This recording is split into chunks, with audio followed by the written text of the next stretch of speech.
This is the Pub Test. And a very big welcome to this week's edition of the Pub Test. My name is Neil Farrow and I'm here with Erin Watson, my co-host, and we are talking all things politics, regional, national and international. So the big questions of the week: will the Teals unite? And Karl Stefanovic and Holly Vance throwing their weight behind One Nation. Did get up or get out at the National Press Club? And finally, the Trumps, tourism and Albania, Europe's unexpected tourism and Trump hotspot. So stay tuned to this week's episode as we dive into all things Teals, Trump, One Nation, tourism, Albania and everything in between. But getting us started, Erin, what's been happening in your world? Well, I'm very excited to say we've got a third co-host on this show today. And if you're watching on video, you'll see him pop out just behind me there. And he makes a few appearances on the episode today. That's Lucas, the co-host. He's a cat, by the way. He's a very cute white cat. I have been good. I've been in Canberra all week. And I tell you what, I said to an ambassador yesterday that I caught up with for coffee, I said, I feel really overstimulated in Canberra. And they laughed. They were like, overstimulated in Canberra? But I tell you, when you spend a week in Parliament House, man, there is so much going on all the time. And when you're doing work for clients, like you've got to be thinking so quick and being, opportunistic when you're seeing people and then the bells are ringing and then you're running into people.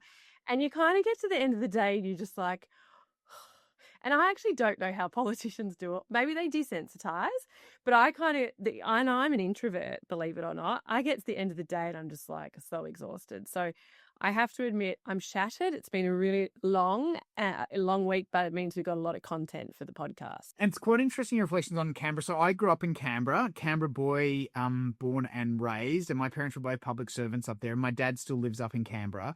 And I always get grief from my dad as to why I don't stay with him when I'm up in Canberra for work. And I'm like, Dad, when I get home, at whatever time I get home, I just want silence. Like, I don't want to have a conversation. Yeah. I can't small talk. There's just kind of nothing left in the tank. Yeah. So I definitely know that feeling, but it has definitely been a very interesting week in politics in Australia. Erin's obviously been up in Canberra. I've been in and around home in the Macedon Ranges and up in Brisbane for work. But our topics of the day, we have, will the Teals unite? They partially have, they partially haven't. So before we dive into sort of what's happening with One Nation and between Holly Vance and Karl Stefanovic and Get Up, we've got lots of content there. But the news of the week this week in Australia is Allegra Spender and Zali Steggall have launched a new centrist political party called Community Strong Australia. Now, the leaderless party, and by its constitution it does have no party leaders, aims to provide an alternative for those who are politically homeless. So voters, Community Strong will run candidates across both House of Representatives and the Senate. And there's murmuring behind this that a lot of this is because of the changes to things like electoral funding, to the allowances for political parties, and more importantly, recognising that in order to aggregate their votes and get seats in the Senate, they're going to have to come together under some sort of banner and branding. And they've been reaching out. There might be others joining them, who knows? But both Allegra and Zali said that this was kind of to counteract this increased rise of One Nation. But what's your take over the Community Strong Australia Party? Not quite rolls off the tongue Does not roll roll off the tongue. Oh, I mean, they're free to do whatever they want in a democracy. I was under the impression, though, when we first had this conversation about this new Teal party, one, it's not a Teal party, because if it was a Teal party, then you'd have the other Teals there. Like, you'd have Monique Ryan's not there, right? And then I thought that they were in conversations with David Pocock as well. So that's obviously not coming to fruition either. Like, I was quite surprised it was just two of them. Or certainly two of them being the spokespeople up front for it. So that did surprise me. And I also thought that if it was going to be a Teals party, you know what would have been really effective from a branding perspective would be calling it the Teals. It's an interesting one. That would have, you know what I mean? Like because if you walk into the ballot box and you see Community Strong Australia and you haven't done your research because you are, you're not really watching, ABC 24 every day or whatever, like us fools. But, like you might see Teals or the Teal Party and go, oh, I've heard of them and they're all right. I like them. I'll vote for them. So I just sort of wonder on the branding about that, the politically homeless thing. And sorry, I know you've got questions, Neil, but I'm on a You're on a roll after your Canberra roll. weekend. And Teals are taking the seats on your side of politics way more than they're attacked. Yeah, 100%. And that was actually my point about being politically homeless. I think that there is a home for you. You need to get in there and shape it and reshape it. Like, political parties belong to its members, and if you don't like the direction, get in and change it. That's always been my sort of perspective on things. So I don't buy this idea of being politically homeless. I think that if there was no Liberal Party, and yes, it's not in a great way, whatever, federally, but you know, you actually do have a home. It's just it needs to be a bit stronger and do a bit better, right? Like, we know that about the last federal election, why we ended up where we did. So I think that I've thought about that a lot. If there wasn't a Liberal Party with the foundational values of the Liberal Party, then I would be homeless. But there is a Liberal Party, so I don't feel homeless. I feel like I've got a place. And in fact, with the breakaway to One Nation, and you see these defectors, it's like, okay, cool, you can go over there, because unless you're here for the values that, you know, us classical Liberals share, then yeah, sure, go to another party that's further to the right. You make us look a little bit more normal. So that's not a bad thing. Yeah. What's your take on it, Neil? What do you think?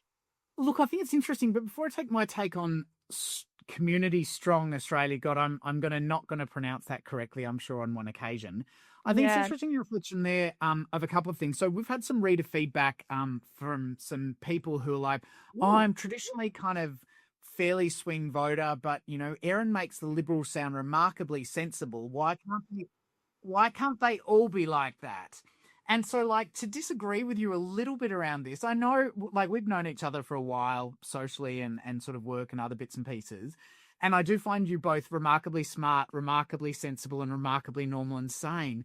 But I think the homeless comment is because people see some of your colleagues perhaps in the party and they're like, oh my God, what is happening here? So, for instance, like, you know, some of the more social issues. And I think that's what triggers the homeless is this sense that, you know, there's some big issues. This is what you do, Neil. This is what you do and what people on your side of politics do. You always say all you're talking about is the culture wars, blah, blah, blah. When was the last time we were talking about culture wars? It's been a while now. Like, there was an era, sure. But like, this idea that that's all that the Liberals do is ridiculous. Like, that's not what we're doing at the moment. The big focus is obviously on the economy, and the Liberals are fighting hard, right, to protect. Get me started on this budget, but I'm just going to restrain myself. But you know, I think this idea that the culture wars is something that only that is like all we do now. I think is a bit of a furphy. And I think that your side of politics likes to say that's all we talk about. It's like how you guys all say that you know, oh, you know, you and your gender problem, like that's totally been framed by the left, rather than, you know, look at every upper house, state upper house basically has parity for the Liberal Party. So gender parity I'm talking about. It's you know, you guys are very good at this of shaping the narrative for us. And I don't like it when you turn my voice about, Neil. So we'll jump back to the Teals at a moment, but the interesting side of it as well. So I always find this hilarious as well, this discussion, because the Liberal Party came together to very, very much be not the Labor Party. So, you know, I'm a bit cynical as to what the core values of the Liberal Party are, other than being not a Labor Party. I'll send you a website and a membership form, Neil. I've got to do some reading, but no, it's an interesting reflection. I, like you, think that they would have potentially been a bit stronger had they had a few more with them, and potentially, you know, there might be others joining, or, you know, if they're aiming for a Senate seat, they probably need at least the core concentration of Teals within New South Wales to be part of them for that particular ambition, and potentially in Victoria as well. I think Teals would have been a name that at least people would have resonated with. But they are opting to be strictly independent. But it's interesting to see how far that will go, what that will mean. Will others join them? And historically speaking, will they lose some of that independent, not camaraderie, but independent positioning and what that looks like? Way back to when Helen Haynes inevitably, right? Yeah, in yeah. Indy was sort of the first one off And the you bat. could, they're not independents now, right? Well, that's it. They're not independents. They're members of the Community Strong Australia Party. Yeah, So yeah, it's an yeah. interesting. So we'll see how that goes. But elsewhere in Canberra, we've definitely had an interesting week in the last little while. So we have had the blow up of Karl Stefanovic because of his interviewing of, and I'm going to pronounce his name properly, Stephen Christopher Yaxley Lennon, better Who's known as that, Tommy Neil? Robinson. Better known as Tommy Robinson. So for those of you who sort of like what's the big deal over this, I just want to give a little bit of context. So better known as Tommy Robinson is a far-right activist out of the UK. He co-founded what's called the English Defence League, and served as its leader from 2009 to 2013. And effectively before that, or concurrent to that, Robinson was a member of the British National Party, which is sort of known as a British fascist political party. So fairly sort of polarising figure there. He was also an advisor of the UK Independence Party from 2018 to 2019. So has quite a bit of an interesting background. And Karl Stefanovic did an interview with him on the podcast. But you were in London when Tommy Robinson was leading up some protests recently. What were they like, and what was it all about? I was in London and I took an Uber for all of my sins. I was very unwell. I'd had a flu and I had a 30-kilo suitcase. I couldn't stomach the tube at that time. I was trying to protect everybody else. But I'm actually really glad I took a car, and I kind of wanted to take a car as well because I was only in London for a couple of days and I wanted to see the sights as I went to the train station. So I'm in an Uber, I'm driving along, and I knew that there were going to be protests, and they were expecting, it was the biggest police operation in London in a very, very long time. I think there was like 30,000 police or something insane like that.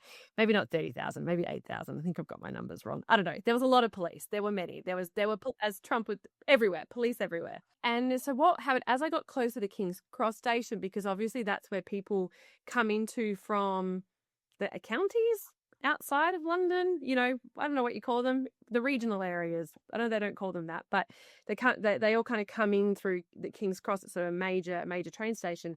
And I realised that there were all of these protesters gathering and sort of coming in from all over the country. They're wearing the England, like flag. They're wearing the UK flag.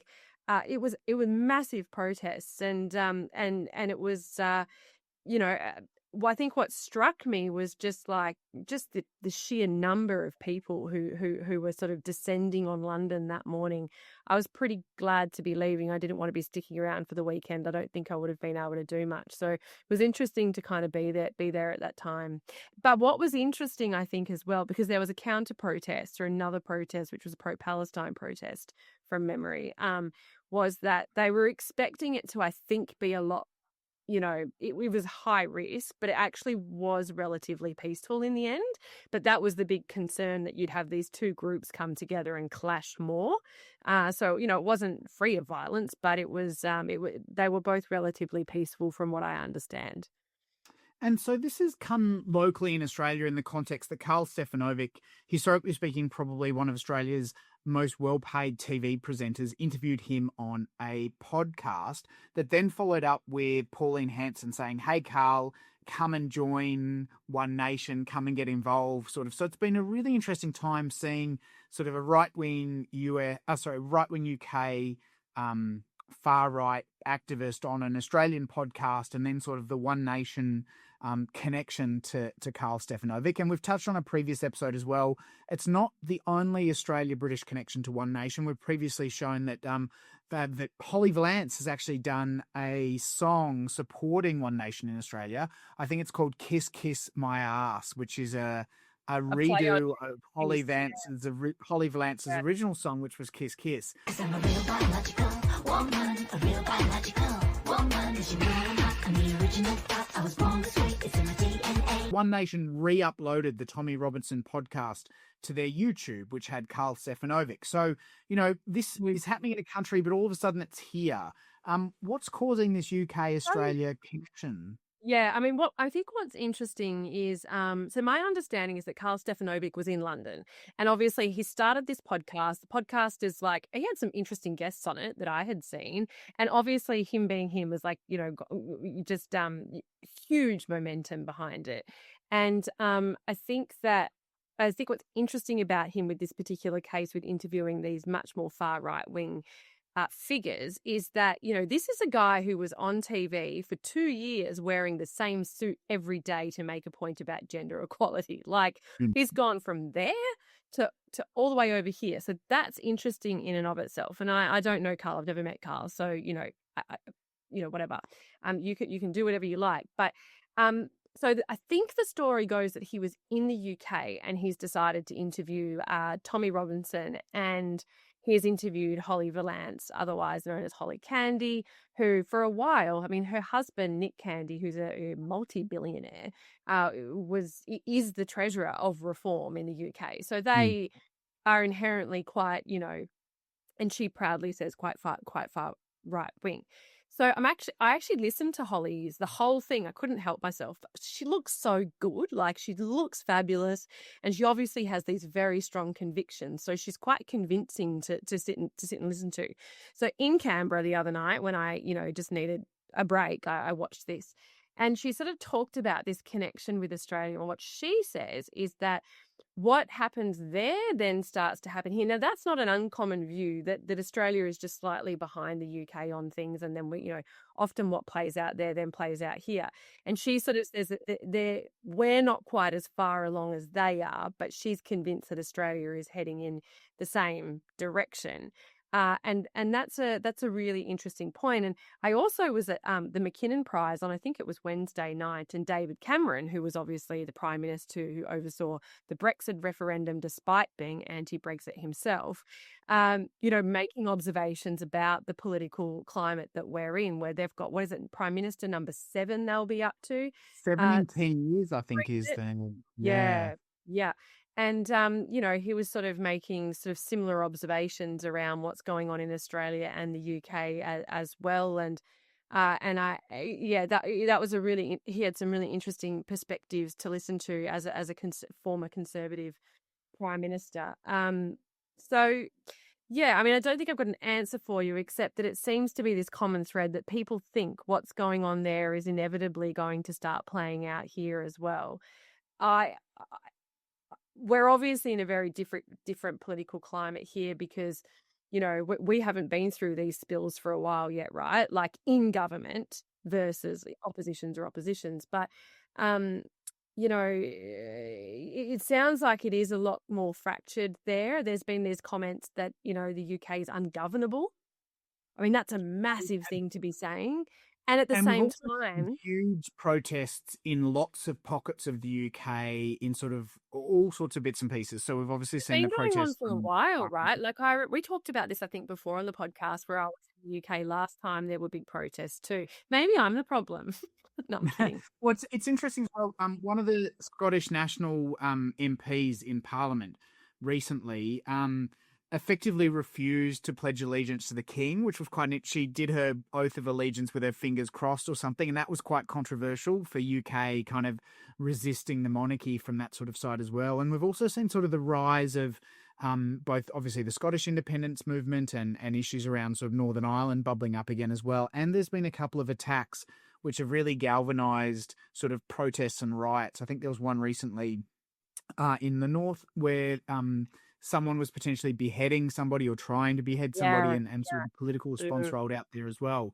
But what's obviously taking this back locally, it's quite interesting that the sort of Pauline Hanson retweeted the Tommy Robinson podcast with Karl Stefanovic and all those other bits and pieces. And Hanson obviously had her press club address last week at the National Press Club as well. And this is one of the areas I was keen to get your opinion of it, because I put a post on LinkedIn sort of commenting over this. I saw that, A friend of mine said, and I'll repeat what this female friend of mine said that I reposted and sort of added to. And her comment was, what a masterclass in missing the target. The banner was meant to highlight a voting record, but nobody's talking about that. They're talking about security, the AFP, the club's chief pulling down the banner. None of this is an argument against protest, and, implied freedom of political communication is really important, but the stunt is dated. And so that was sort of a friend of mine's post, and I kind of jumped on board with that and said, entirely agree. And I think GetUp's problem is it's forgotten the difference between persuasion and performance. So this stunt achieved the exact opposite of its intended outcome. Nobody's talking about the voting record. In fact, One Nation retweeted it and said, hey, thanks for choosing such great sunglasses and a photo of me. So, they've kind of engaged. Yeah. They've engaged with it as well. And it's like, in recent years, GetUp has increasingly confused virtue signalling to its own supporters to shifting hearts and minds. And I've been quite critical over this from the far left, that some of the actions of the far left, and I sit on the centre left, and I know you sit on the centre right, and that's kind of very deliberately in the centre, but this havoc of sort of yelling and shouting to your supporters, which drives donations, but doesn't actually persuade or shift anyone's opinion.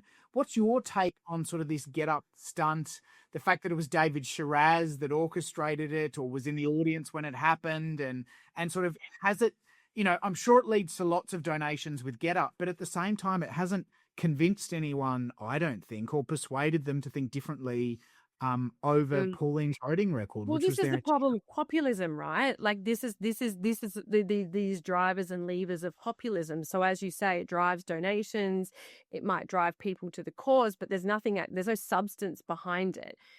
You're not playing you need to play the ball, right? Like you say, but unfortunately, chucking up a bunch of numbers doesn't work when it comes to a PR campaign. You have to actually appeal to people emotionally. And that's clearly what's going on here. I think that we are in an environment of, the economy, and people are doing it so tough in countries like the UK and Australia. I think that's something that's really a big similar problem that we have. I think our migration problems are very different because they are in Europe, and they, there's a David Cameron talked about this, whereas we have less of that issue here, but certainly on the economic front, people are doing it really, really tough. And if you, and that's what kind of drives them towards these movements. But I think that, like, even today, in fact, it was today or yesterday, King Charles, for the first ever time, released these financial records from the palace, showing how much tax that they pay and their tax payments and income and all that kind of stuff in a new level of transparency, and came out and said that he wouldn't be living in Buckingham Palace as the king. Now, why has he done that? It is because people, the situation, the environment, the political environment that they're in, because it will be off with their heads if they are performing wealth or performing that sort of untouchability, ironic word to be using, untouchability that, Andrew had, and that the royals have always had. They can't, to survive this as a monarchy, I think that they are going to have to take this much more step back approach to being royals. They cannot, the pomp and ceremony is not it's going to stop flying at some point. And so little moves like that they can make to ensure their survival. And I think that, the political class is the same, they have to, that's why people like Annika Wells are in so much trouble. It's, that's actually part of her job, but in this environment, you can't be seen to be doing these things. So, and in that sense, I'm referring to, spending money on Comcars and going to events and blah, blah, blah, blah. That's all been talked about before. So, so I think this is where these populist parties, you do a stunt and then it feeds it, right? And so, and then the David Shiraz element, they must really sell newspapers, because the papers can't get enough of David Shiraz and Brittany Higgins. Like anything that they go near is just like by the media, and which I find quite interesting. They must sell newspapers, otherwise they would have just kind of faded off into oblivion. It's an interesting one there. So, it's interesting, the Buckingham Palace. So I'm not sure listeners are aware, but they've just spent 700 million Australian dollars renovating Buckingham Palace. So, the optics of this renovation, I think it was a 5 or 6 year, multi-year renovation coming to an end, What does that mean? Charles then saying, hey, it will be open to public and more other activities as opposed to my home. How does that sit? It's all an interesting side of it. But there was one interesting take as well that I was keen to get your thoughts over. And I read about this, and Redbridge has obviously done some commentary in relation to this as well. And they're talking about sort of why the rise of some of these parties. And some people say, yes, it's immigration. And some people say, yes, it's kind of the economy's stupid. And, that famous Clinton quote. It was interesting. Cos pointed out that, and his example from Redbridge was that in seats like the Hunter, we've got Dan Repicoli, who's a former coal miner, lives in the region, stuff like that. He wasn't parachuted in, recognisable, unpolished, local identity that money can't manufacture. So that was Cos's comment. And then on the same weekend, the Fin Review did an interesting piece that looked at who are the One Nations candidates who are elected across Australia. And there's 15 or 16 of them at the moment. And this is a quote from the Fin Review that I think is really interesting and an angle that hasn't been considered in the Australian landscape. It said, the most striking thing about them, being One Nation MPs, is that few of them are institutional politicians with long histories as staffers or think tankers that comprise the majority of our parliament today. 3 of them were born overseas. One claims Indigenous heritage. 3 have migrant heritage. 1 is gay. 1 grew up with a disabled mother and brother. Another was a foster child. 1 had 2 life-threatening accidents. And of the 16 of them across the country, 5 are women, which is proportionally on par with the Federal Coalition. So it's interesting, the side of this. My theory is it's not just the rise of the immigration as an issue or the economy, but that it's actually that many people look at Parliament today and just see career politicians, former staffers and advisors, and they don't actually see teachers or nurses, tradies, small business owners, carers, regional workers. So, One Nation is actually presenting and putting into Parliament people who look, act, feel, have mistakes, have flaws. And I don't think that's even like an odd theory. Like, I think you're absolutely right. And if you look at the Liberals, there are a lot more people who had careers before they were in politics. Whereas if you look at the Labor Party, they're all union officials or staffers. Like, that is a fact. And I think if you hit the nail on the head in the sense that it is about seeing people who represent the community, and you've got to have and not just be of the political class. Like, I think you absolutely hit the nail on the head. And I think that the Liberals have done a bad job at articulating that there are a lot of people in there who have come from business, come from working in banking, coming from consulting, coming from small business ownership. Like, it's quite a broad range of people, but really bad at articulating that. But I think that people, they want to see themselves there. I also think that you see, we talked before about in the context of, community strong Australia. I'm just going to start calling them strong, which actually sounds really quite far right wing. But anyway, strong. They, for the politically, what do they call it? The politically homeless, which is a pretty unsavory word to be using anyway. But politically homeless, but kind of One Nation's probably a little bit like that too, where people sort of feel like, they haven't really seen where they belong in politics, and this group sort of feels like they're representing them. So maybe they're actually picking up a whole bunch of people who otherwise actually aren't even politically engaged otherwise, and for the first time they're engaging in politics.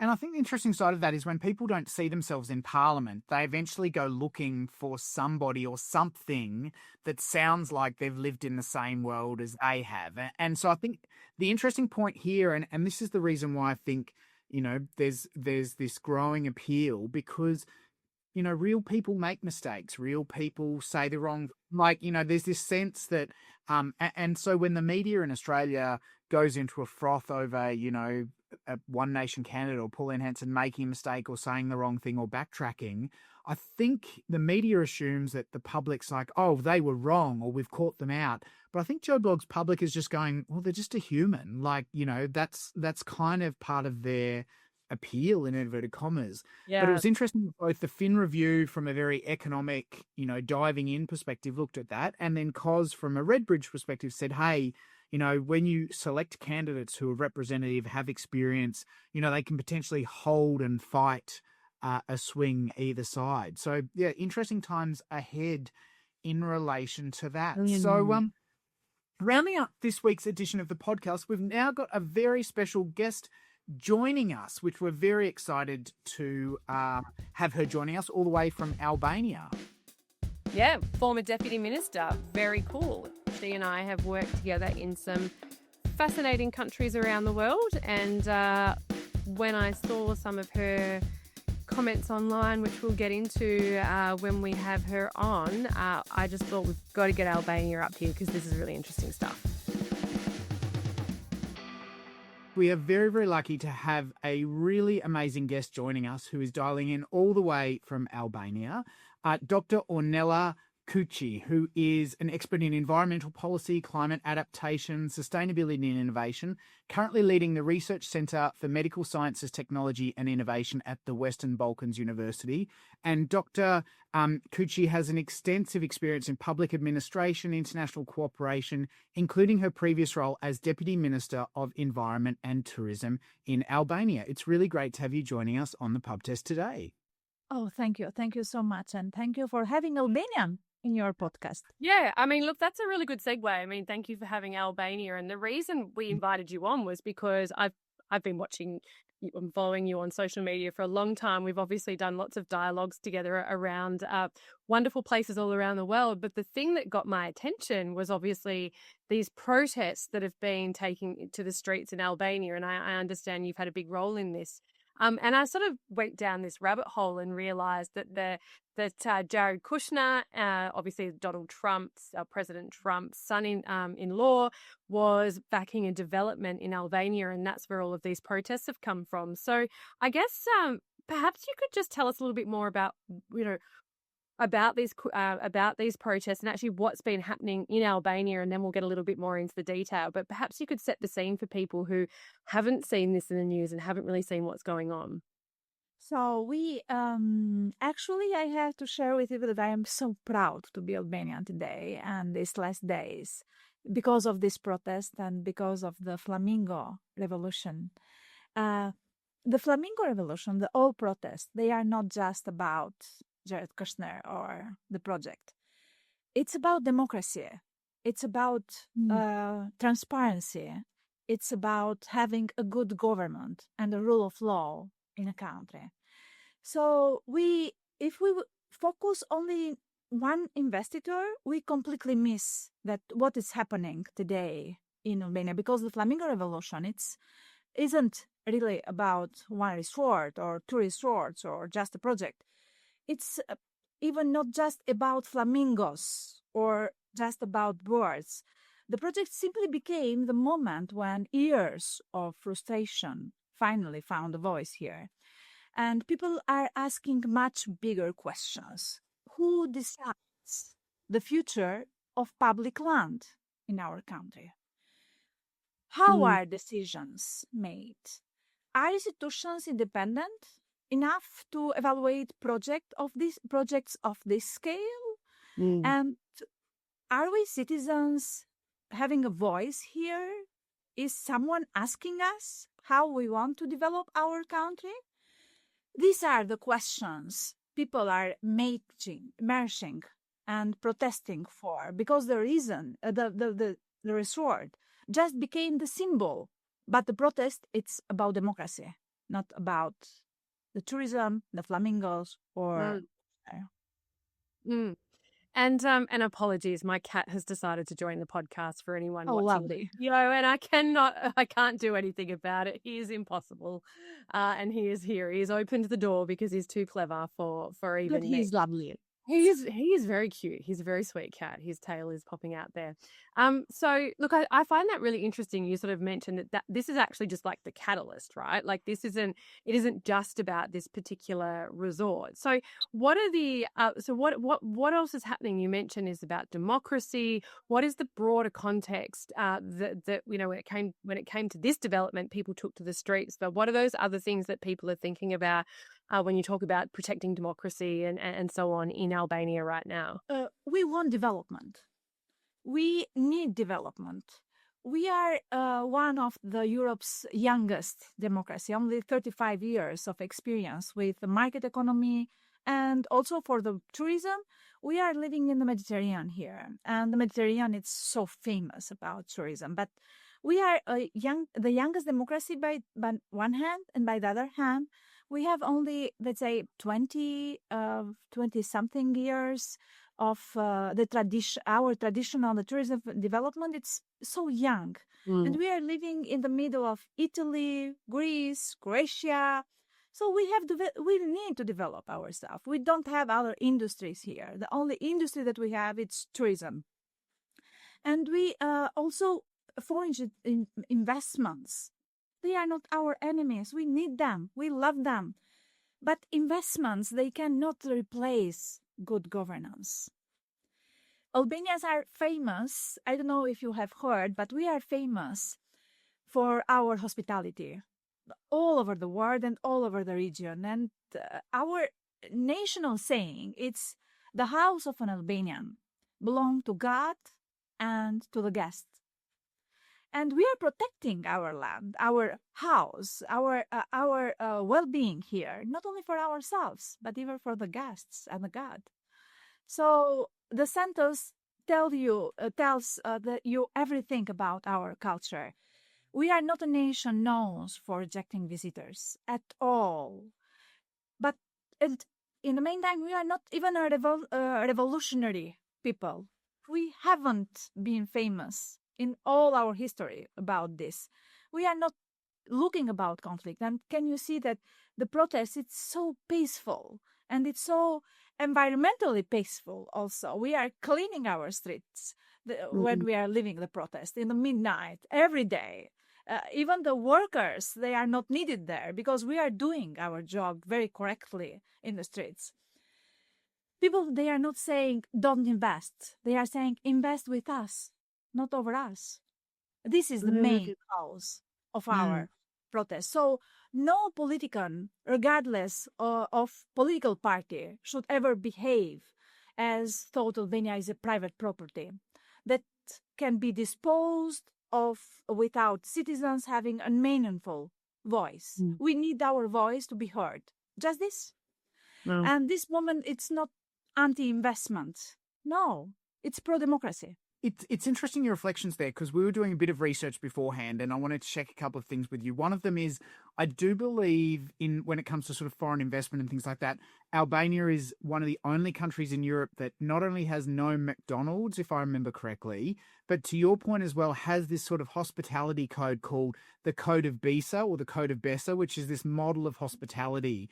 Speak us through sort of a little bit more about what that means and the impact on foreign investors of sort of on one side of the equation, you've got sort of no McDonald's, and obviously that's a symbol of certain things from a tourism perspective. But on the other side, you've got this deep-rooted code of hospitality and sharing and how that operates in sort of foreign investment and local communities. How does that play out on the ground in Albania? I don't think that investment and local communities should never be seen as competing interests. Good governance creates both of them. And you talked about McDonald's, why they are not here. We are only 1.5 million here in Albania. And it's not about branding. It's about interest. And it's about economy. And it's about their brand economies and their brand initiatives and their brand politics. It's not just about our politics. But what does bad governance? Force people to choose between them. And this is happening in Albania. People are asking for a balance. We need big investments here, yes. We are asking them. We are proud to have them here. But in the meantime, to protect our land, because this is our priority, to protect our land. Our land, it's not having just, let's say, it's not our property. It's our kids and grandkids' property. And we are trying to protect our land and to leave our land as it is. We don't have a lot of resources here in Albania. We have only the natural resources. We are a small country in this big region. We are only 1.5 million here, living here. And we are all Albanians, they are living around the world. And they are immigrating, a lot of them. And now that we are talking, a lot of kids, they are leaving the country for having a better future. And I'm not against this. But in the meantime, I'm I need a good governance for my kids here. I need meritocracy.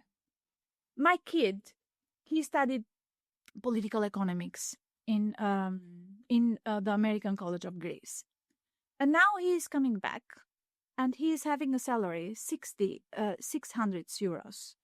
How he can live in a country that we have the double prices of every food comparing to Italy? This is crazy. This cannot happen. How my kid can live here? How can my kid develop the country without having a good salary and without having a good life here? And this is the need that we have. For this we are talking. Yes, we need the investments, but in the meantime, we need a good governance for directing these investments, not just having the opportunities in Albania, but in the meantime, developing the country. And some of the news that we've heard in Australia, and we only get little bits here, unfortunately, but a lot of the slogans have been around like Albania is not for sale and, cancel the project. It'll be really interesting to your perspective, because I think there was up to 100,000 protesters at some of these activities. So that's, a huge portion of your population. Yeah. When some of these protests began, with this sort of Albania is not for sale messaging and those sorts of bits and pieces. What's the origin of the term, the Flamingo Revolution? Like, how did this all start, and what's sort of the backstory for those listeners in Australia who may not have been following as closely as Erin and I? Where did this all begin, and sort of where did the name Flamingo Revolution come from? So I am in the protest with my kids since the first day, every day. We are, let's say, making turns. If I can't, my kids can. So we are, let's say, and all the people are doing like this now. And I can say I can share with you who is protesting here in Albania. It's the old middle class. They are experts. They are businessmen. They are professionals. It's the old middle class, very cultured. They are, let's say, professors. All the professors, they are there. And why they are protesting? So a professor here, and I will, let me explain you by case this, if I can. So a professor here, it's paying 23% of his salary for taxes. And we all are formal in our economy. We are formalizing our economy. The old middle class is the formal part of our economy. By the other hand, our data of Instat, they are saying that we have a lot of informal economy here in our state. So the all lower class, it's informal. They are not paying tax, but they are having services, the all services. And I'm not against this. I'm left side. But by the other hand, what is happening here is that big businesses, the biggest one, the 100 biggest businesses, every 4 years that we have elections, or every 2 years that we have elections, they are having an amnesty of paying taxes. So they are not paying taxes at all. Who is protesting here? We are protesting, the taxpayers of this country. So why do they have an amnesty for tax? I mean, in Australia, we are always criticizing big companies who do, creative accounting and don't pay their share of tax. But do they have an amnesty from the government to not pay their taxes? Yes. Wow. Yes. And this Okay. happening every 4 years here. So in the last years, it happens every 4 years. How do they get away with that? That's crazy. Yeah. So, and we think that this cannot happen anymore. Albania is not for sale, even to our oligarchs or to the investors. We are owning our state because we are paying our state. So no politicians can be can feel like they are they have the Albanian as their property. This cannot happen anymore, and we are protesting just for this. We need clear environmental assessment for every investors here, for every investment here. Why not? We don't have anything else here to sell. We are only our nature, but we have to protect this. We are not against investment, but we need the balance. So who's allowing you to do this? Who's allowing it? Is it the current government today? Are they what's the politics of this? Is this, you know, I'm struggling to understand why a government would allow companies to not pay tax. Like, what's the relationship between these companies and the government of the day in Albania? Have previous governments tried to stop it on the other side of politics? So what is happening now in Albania in the last 4 years, let's say, but it's stronger in the last 2 years? We have these persecutors for corruption, the special court for corruption, and we are seeing what is happening in our state, and we are seeing things that we haven't imagined at all. I have been worked in this government for 5 years for Mr. Rama, Prime Minister, but I haven't seen this. I haven't even imagined that this can happen in a state. So what the court is showing us, and what these persecutors are showing us, that they are selling our country part by part, even to the oligarchs or to the foreign investors. They are selecting, they are not having transparency for something, and they are just disappearing our tax money. So we are protesting for this, not just for flamingos. For example, I can show you a case. Lastly, in the last 6 months, the special court have give an arrest letter. I don't know how to. Sorry for the misuse for the word. My English probably is not good, but your English is better than my Albanian, so thank you. But okay. They asked for the deputy prime minister to be arrested, and the parliament protect her. They saved her immunity for protecting her, and we have seen there big corruptions. We are talking about big investments in big, let's say, roads in Albania, that they are all corrupt. Everything was under corruption. Every part of the tender was corrupted. Every part of the tender. And by the other hand, and only this winter that we had a lot of it was a very hard winter. We had a lot of roads that they have been let's say, very big problems on the roads because of the corruption. They haven't invested our money in the roads, so they have stole everything. And now we haven't even imagined that this can happen. It's quite an interesting. Can I just ask one more question about your politics, because I'm finding this quite interesting.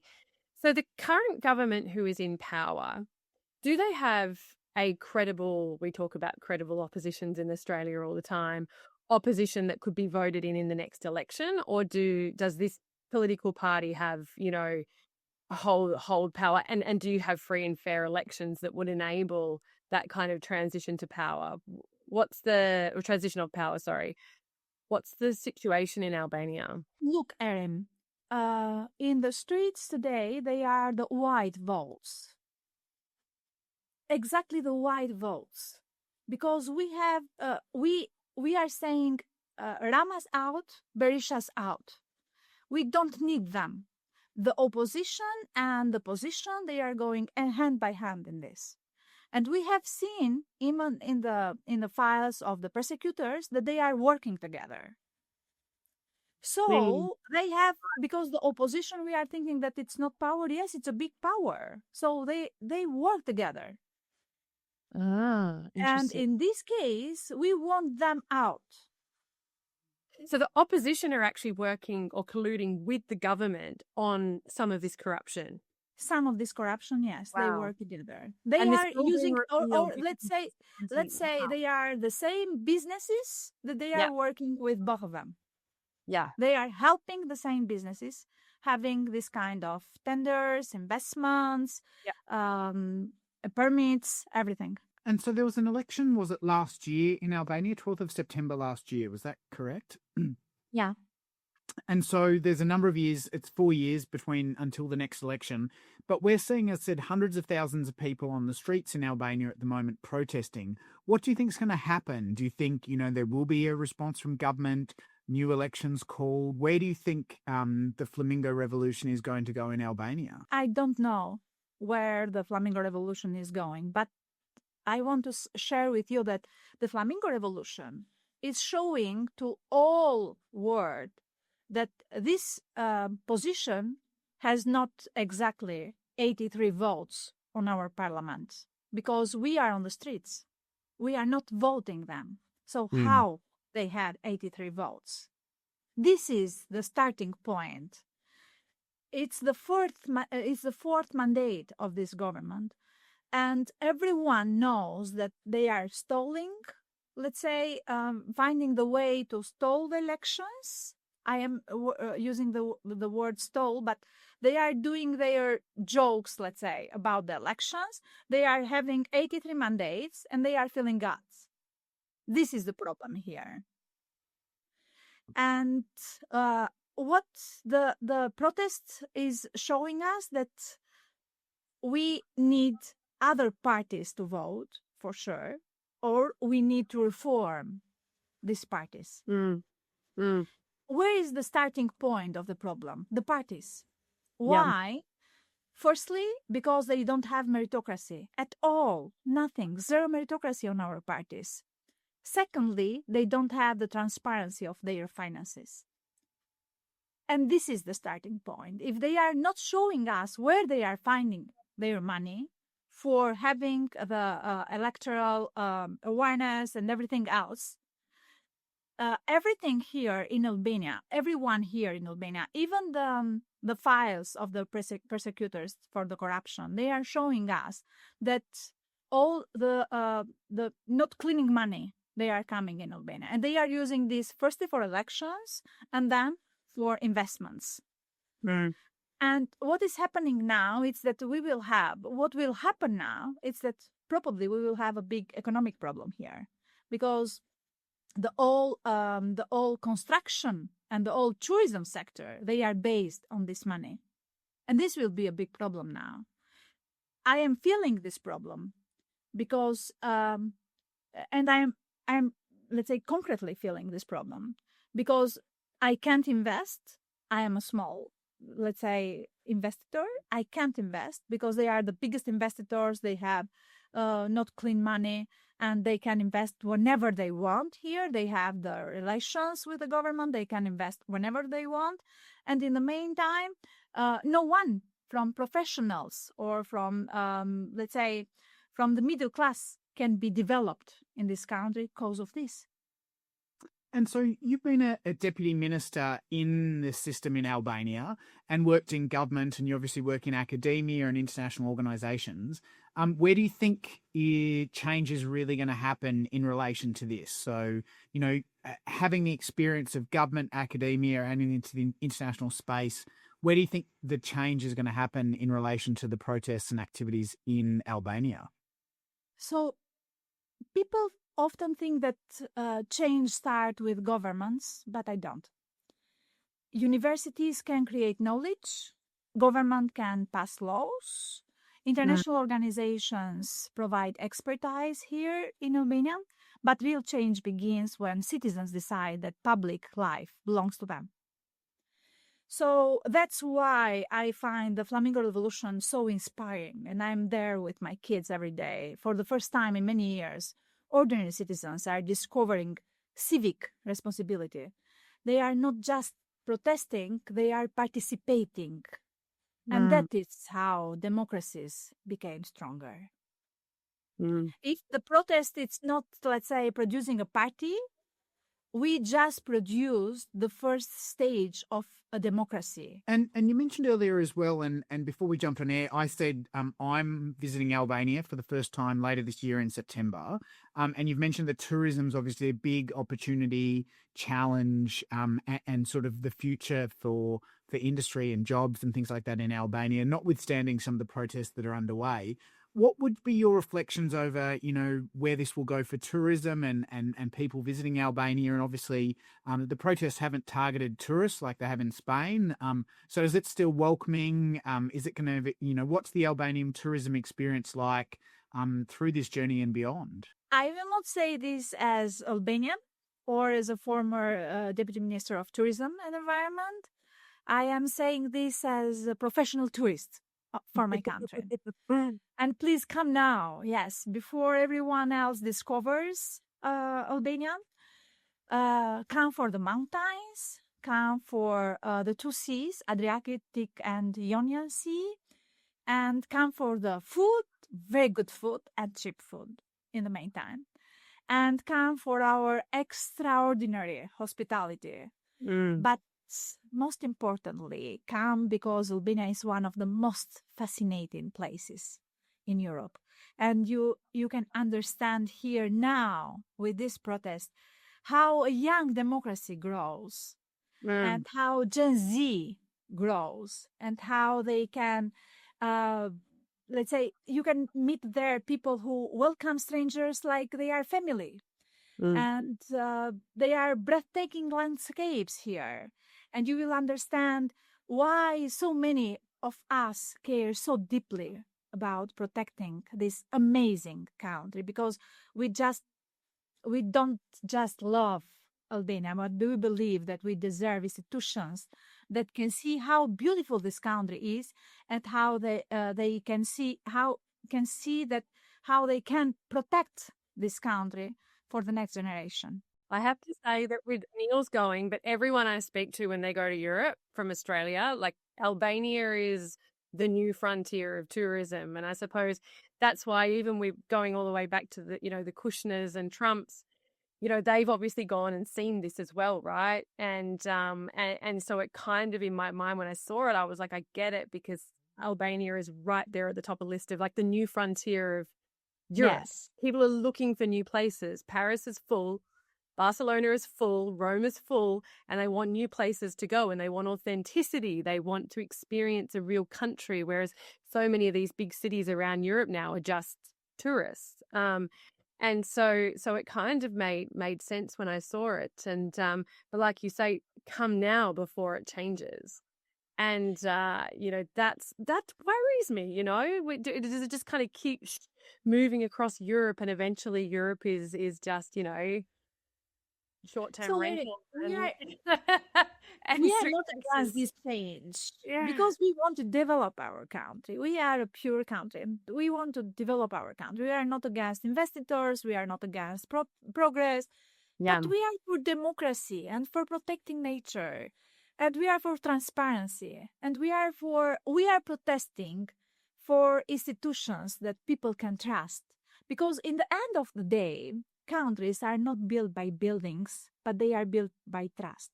So come to Albania, I think, is the message. I'll be there in September.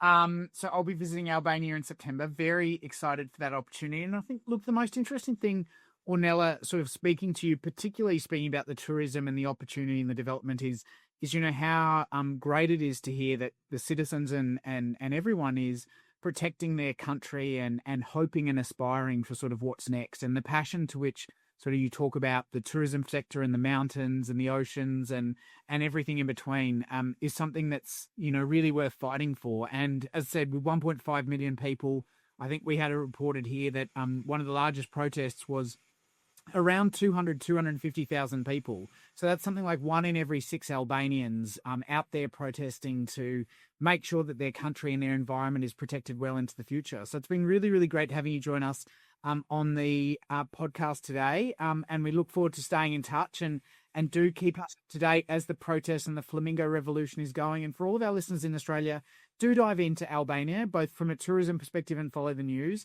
and really appreciate... Literally and figuratively. Literally and figuratively. But no, really great to have you join us this evening. A very big thank you. Thank you. Thank you so much. And thank you for having Albania in your focus. It's so important for us now.